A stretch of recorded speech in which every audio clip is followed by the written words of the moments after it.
Friends, I welcome you to this YouTube program. I'm Richard Halls. I'm the pastor of this program, and I'm very thankful for those who continue to encourage me to produce it. My children, and also a number of watchers or viewers in other parts of the country. In fact, I had an interesting experience this past week. Someone whom I never thought would ever be watching this program told me that he had been watching it and appreciated it. So that is a word of encouragement. We need that in the midst of our daily activities because sometimes things can really come up against us. But gardening, which is really one of my great hobbies, is what, to some extent, I'm talking about here on this program. This is the time of the year when you should be in the garden if you are going to raise like a vegetable garden or a flower garden. It is in the garden that we find peace and tranquility. I have a dear friend who left an adage with me many, many years ago. I share it with you again, and I probably will share it any number of times. When the world wearies and society ceases to satisfy, there is always the garden. Dear friend by the name of Margaret Watt. She was a horticulturalist, came from New Zealand, and settled in Escondido, and became a powerful influence in my life from the standpoint of collecting biblical plants and seeds, and then to plant a biblical garden here in Escondido. Over to my left, which would be, as you look at this map, is a layout of the land of Israel, or as it was when it was first created, the land of Palestine. Because Escondido, where we live, is so closely related to the same kind of geographical layout as Israel, I thought it would be a good idea to build a miniature layout of Israel. And I did that. So I had this map made in England with the Palestinian Exploration Fund, and they created it off a topographical layout that they had. So it's been a part of my many, many precious possessions. Actually, I'm not sure what I'm going to do with it when I conclude with all the aspects of my life, but right now, it's in my garden.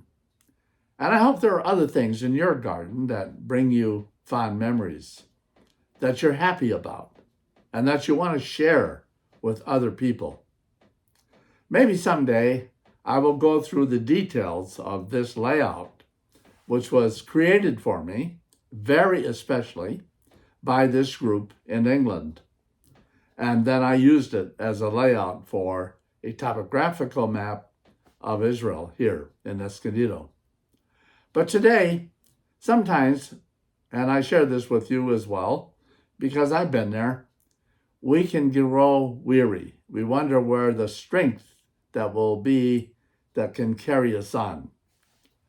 There are people who have had terrible experiences, and they wonder about getting strength to go on. I've had a number of relationships with people who have told me that they were just giving up.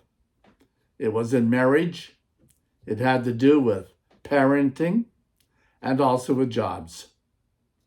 I suspect many of the homeless people, and we have hundreds of them here in Escondido.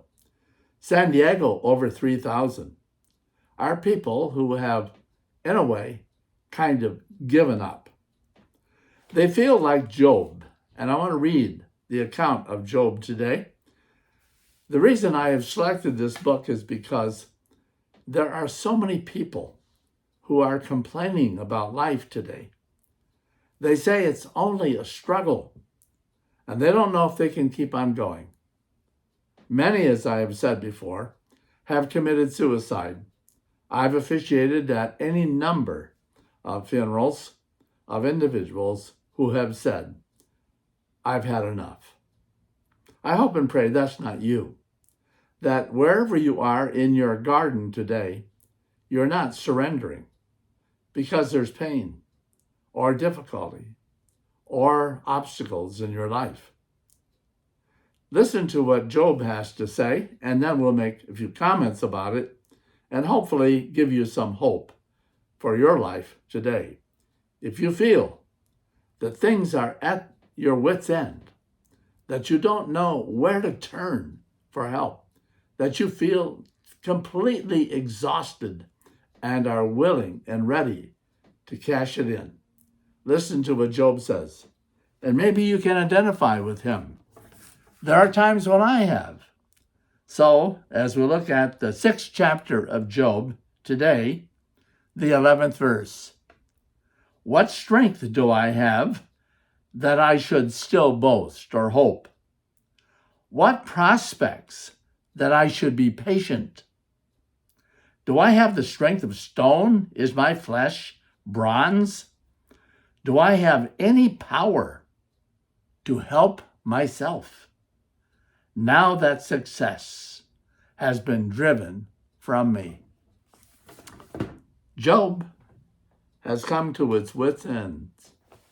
He doesn't know where to turn. He's looking at himself and he's saying, I don't have the strength to go on. It's all over for me. Listen again. What strength do I have that I should still have hope? When you're at the end of everything, when you've exhausted all the possibilities, where do you go? How do you keep on going? What can you do? Are you like Job? I've been like Job. I've been to the point of where I've said, I don't know where to turn. I don't know what to do. Is there any hope in the midst of this despairing situation? Maybe you've been there, friends. But today, I want to share that Job finally got out of this pit of despair that he was in. But that's a long way yet in our study of Job and dealing with suffering and the problems of life. Today, we have the words of Jesus. As he looked at his disciples and they were depressed and discouraged and felt that the end was there because Jesus said, I'm going to leave you. And he said, don't worry. I will never leave you. I will never forsake you. Though heaven and earth pass away, I'll be here with you. Yes, though all things seem futile, and we don't see any prospects, or as the old proverb says, light at the end of the tunnel, only darkness. Job asked the question, am I made of bronze or iron? No.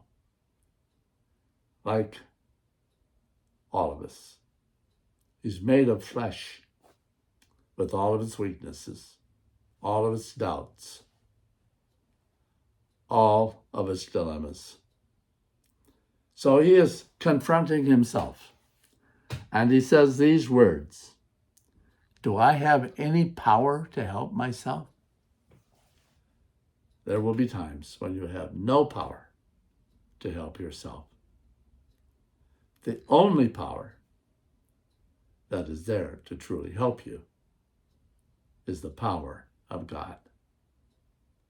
I will never, says God, I will never leave you or forsake you.